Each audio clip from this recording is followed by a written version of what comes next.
साधु ने जैसे ही अपना अंतिम प्रश्न पूछा, राजा के चेहरे का रंग उड़ गया।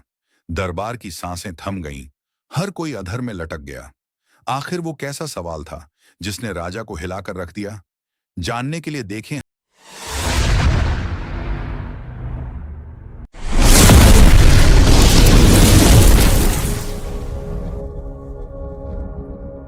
7 प्रश्नों की रात बहुत समय पहले की बात है। उत्तरी भारत में एक विशाल साम्राज्य था, सूर्यगढ़। वहां का राजा आदित्य सेन अपने समय का महान योद्धा और न्यायप्रिय शासक माना जाता था। उसके शौर्य की कहानियां दूर दूर तक फैली हुई थीं, लेकिन शौर्य और वैभव के पीछे एक गहरी खालीपन की छाया भी थी। महल में हर सुख सुविधा थी, लेकिन राजा के हृदय में प्रश्न थे। जीवन का अर्थ क्या है? मृत्यु का भय क्यों सताता है? सत्ता किस लिए? उसकी रानी मालविका अत्यंत बुद्धिमान और संवेदनशील स्त्री थी। वह राजा के हृदय की उलझनों को समझती थी। अक्सर जब राजा युद्ध जीत कर लौटता, लोग उत्सव मनाते, लेकिन राजा अकेले अपने कक्ष में बैठकर मौन हो जाता। रानी ने कई बार उससे पूछा, स्वामी, आप इतने उदास क्यों रहते हैं? आपको और क्या चाहिए? आपके पास सब कुछ है।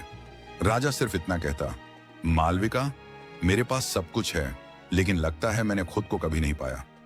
एक अमावस्या की रात, जब पूरा नगर दीपक की ज्योति से आलोकित था, महल के द्वार पर एक रहस्यमयी साधु आए। उनका स्वर गहरी नदी जैसा था, आंखें मानो आत्मा को भेद देती हों। वे साधारण वेश में थे, लेकिन उनके चारों ओर अजीब सी आभा थी। रक्षक पहले उन्हें रोकने लगे, पर साधु ने कहा, मुझे राजा से मिलना है। आज वह सत्य की ओर पहला कदम बढ़ाएगा।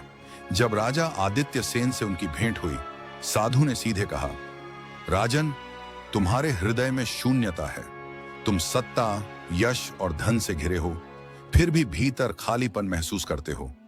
यदि तुम जीवन का सत्य जानना चाहते हो, तो तुम्हें 7 प्रश्नों का सामना करना होगा। राजा चौंक उठा। 7 प्रश्न? साधु ने गंभीर स्वर में कहा, हां, ये प्रश्न तुम्हारे भीतर के अंधकार से तुम्हें बाहर निकालेंगे। पर सावधान रहना, हर प्रश्न तुम्हारी नींव हिला देगा। यदि तुम उत्तर न दे पाए, तो तुम्हारा राज्य और जीवन दोनों अंधकार में डूब जाएंगे। रानी मालविका भी वहां उपस्थित थी। उसने राजा का हाथ थामा और कहा, स्वामी, आप जीवन भर युद्ध लड़ते आए हैं, अब एक बार आत्मा का युद्ध भी लड़कर देखिए। राजा ने हामी भरी। साधु ने एक दीपक जलाया और कहा, जब तक यह दीपक जल रहा है, तुम्हें मेरे प्रश्नों का उत्तर देना होगा। दीपक बुझा तो समझना, तुम्हारा सत्य भी बुझ गया। महल में सन्नाटा छा गया। पूरा दरबार स्तब्ध होकर देख रहा था। साधु ने पूछा, राजन, तुम्हें अधिक प्रिय क्या है, राज्य की सत्ता या प्रजा का प्रेम? राजा हक्का बक्का रह गया। उसने अनेक युद्ध केवल सत्ता के लिए लड़े थे। सत्ता उसकी ताकत थी, लेकिन जब वह प्रजा की आंखों में स्नेह और विश्वास देखता, तो उसे अपार संतोष मिलता। रानी ने धीरे से कहा, जो प्रेम से मिला है वही टिकेगा। सत्ता तो क्षण भंगुर है। राजा ने गहरी सांस लेकर कहा, मुझे प्रजा का प्रेम अधिक प्रिय है। साधु मुस्कुराए। दीपक की लौ और उज्जवल हो गई। साधु बोले, यदि तुम्हें सत्य और सुख में से चुनना पड़े, तो किसे चुनोगे? राजा का मन कांप उठा। कितनी बार उसने सुख के लिए सत्य का त्याग किया था। रानी ने उसकी आंखों में झांक कर कहा, सुख छलावा है, सत्य शाश्वत है। राजा ने उत्तर दिया, सत्य के बिना सुख मरीचिका है। मैं सत्य चुनूंगा। दीपक स्थिर हो गया। साधु ने तीसरा प्रश्न दागा, क्या मृत्यु से बड़ा कोई भय है? राजा स्तब्ध रह गया। उसने युद्ध भूमि में मृत्यु का सामना कई बार किया था, लेकिन एक भय उसे भीतर से खाता था, अपने ही आदर्शों से गिर जाने का भय। रानी बोली, भय तो तब है जब इंसान जीते जी झूठ जीता है। राजा ने दृढ़ स्वर में कहा, हां, मृत्यु से बड़ा भय है अपनी आत्मा से विश्वासघात। साधु की आंखों में चमक आ गई। साधु ने गंभीरता से पूछा, यदि कल ही सब कुछ समाप्त हो जाए, तो तुम्हें सबसे बड़ा अफसोस किस बात का होगा? राजा का हृदय कांप उठा। उसे याद आया कि उसने कभी अपनी रानी और अपने परिजनों को पूरे हृदय से आभार नहीं जताया। उसने उत्तर दिया, मेरा सबसे बड़ा अफसोस यह होगा कि मैंने अपने प्रियजनों से प्रेम व्यक्त करने में देर की। रानी की आंखें आंसुओं से भर उठीं। साधु ने 5वां प्रश्न रखा, क्या मनुष्य ईश्वर से बड़ा हो सकता है? राजा ने सोचा और उत्तर दिया, मनुष्य ईश्वर से बड़ा नहीं, लेकिन ईश्वर की प्रतिछाया है। जब मनुष्य करुणा और न्याय में जीता है, तब वह ईश्वर के निकट होता है। साधु ने संतोष में सिर हिलाया। साधु बोले, तुम्हारे जीवन का सबसे बड़ा शत्रु कौन है? राजा ने युद्धों के शत्रुओं को याद किया, लेकिन फिर उसके मन में अहंकार की छवि उभरी। मेरा सबसे बड़ा शत्रु मेरा अहंकार है, वही मुझे अंधा करता है। दीपक की लौ स्वर्णिम हो गई। अब साधु ने अंतिम प्रश्न पूछा।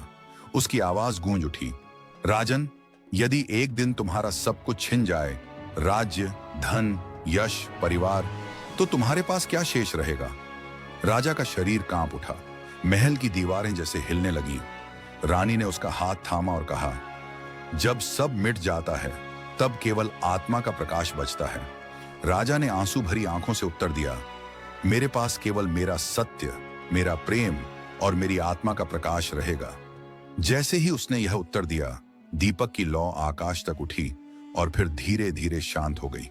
साधु ने कहा, राजन, तुमने 7 प्रश्नों की अग्नि परीक्षा पास कर ली। अब तुम न केवल राजा हो, बल्कि आत्मा के पथिक भी हो। रानी मुस्कुराई और बोली, आज से यह राज्य केवल बाहरी वैभव से नहीं, बल्कि आंतरिक प्रकाश से भी आलोकित होगा। उस रात के बाद राजा आदित्य सेन का जीवन बदल गया। वह और भी न्यायप्रिय, करुणामयी और सत्यनिष्ठ बन गया। उसने राज्य को केवल सत्ता से नहीं, बल्कि प्रेम और सत्य से चलाना शुरू किया। लोग कहते हैं कि जब भी कोई इंसान अपने जीवन में भटकता है, तो सूर्यगर की यह कथा उसे रास्ता दिखाती है। सीख जीवन की असली शक्ति न तो सत्ता है, न धन, न यश। असल शक्ति है सत्य, प्रेम और आत्मा का प्रकाश। ऐसी ही और कहानी के लिए वीडियो को लाइक और चैनल को सब्सक्राइब करें। आप सबका तहे दिल से धन्यवाद।